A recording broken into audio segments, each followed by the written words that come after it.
સુરતમાં આરોપીઓને ઝડપી પાડવા માટે પોલીસકર્મીઓ વેઇટર બન્યા છે।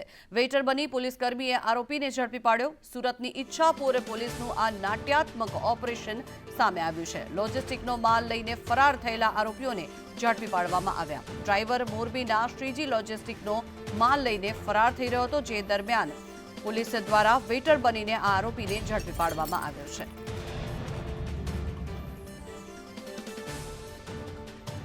પોલીસ દ્વારા જે આ નાટ્યાત્મક ઓપરેશન હાથ ધરવામાં આવ્યું હતું, જેના કારણે થઈને આ ચોરને પકડી પાડવામાં સફળતા મેળવી છે। આરોપીને ઝડપી પાડ્યો છે। લોજિસ્ટિકનો માલ લઈને ફરાર થઈ રહેલા આ આરોપીને ઝડપી પાડવામાં સફળતા મેળવી છે। શ્રીજી લોજિસ્ટિકનો માલ લઈને મોરબી ફરાર થઈ રહ્યો હતો આ ડ્રાઈવર, જેને ઝડપી પાડવામાં આવ્યો છે।